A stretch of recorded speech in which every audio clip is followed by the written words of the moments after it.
বিশ্বকাপের শুরুতেই ধাক্কা খেল ব্রাজিল ফুটবল দল। মরক্কোর বিপক্ষে ড্র এর পাশাপাশি গ্রুপ পর্বের আরেক ম্যাচে হাইতিকে হারিয়ে দিয়েছে স্কটল্যান্ড, আর তাতেই কঠিন সমীকরণের সামনে পড়েছে সেলেসাওরা। দ্বিতীয় রাউন্ডে শক্তিশালী এড়াতে ভিনিসিয়াসকে শুধু 2 ম্যাচ জিতলেই হবে না, তাকিয়ে থাকতে হবে অন্য দলের ম্যাচগুলোর দিকেও। বর্তমানে 3 পয়েন্ট নিয়ে গ্রুপের সি এর শীর্ষে আছে স্কটল্যান্ড, সমান 1 পয়েন্ট করে নিয়ে 2 ও 3-এ আছে মরক্কো ও ব্রাজিল।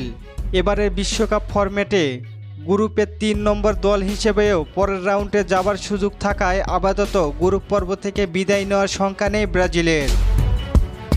তবে পয়েন্ট টেবিলের শীর্ষে থেকে শেষ করতে না পারলে রাউন্ড অফ 32-এ দ্বিতীয় রাউন্ডেই কঠিন প্রতিপক্ষের মুখোমুখি হতে হবে ব্রাজিলকে।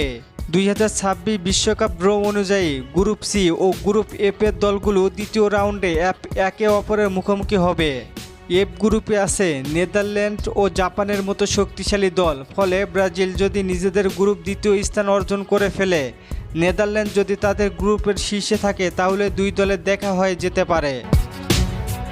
নেদারল্যান্ডকে এড়াতে হলে গ্রুপ চ্যাম্পিয়ন হতে হবে সেলেসাওদের, তবে ব্রাজিলের যে অবস্থা সেই আশা নাও হতে পারে।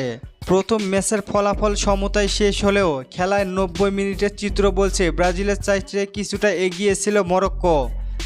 নেইমার না থাকায় মাঝমাঠটা এলোমেলো। নেইমার ব্রাজিলের একজন গুরুত্বপূর্ণ প্লে মেকার।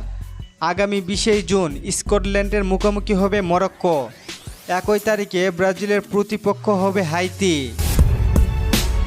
এই ম্যাচগুলি নির্ধারণ করবে গ্রুপ সি এর ভবিষ্যৎ সমীকরণ এবং ব্রাজিলের পরবর্তী পথ কতটা কঠিন।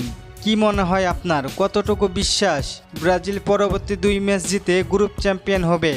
জানিয়ে দিন কমেন্ট করে। আর ফুটবলকে নিয়ে নতুন কোনো প্রশ্ন থাকলে করতে পারেন, পরবর্তী ভিডিওতে রিপ্লাই করব। অবশ্যই নাম দিয়ে কমেন্ট করবেন। ধন্যবাদ।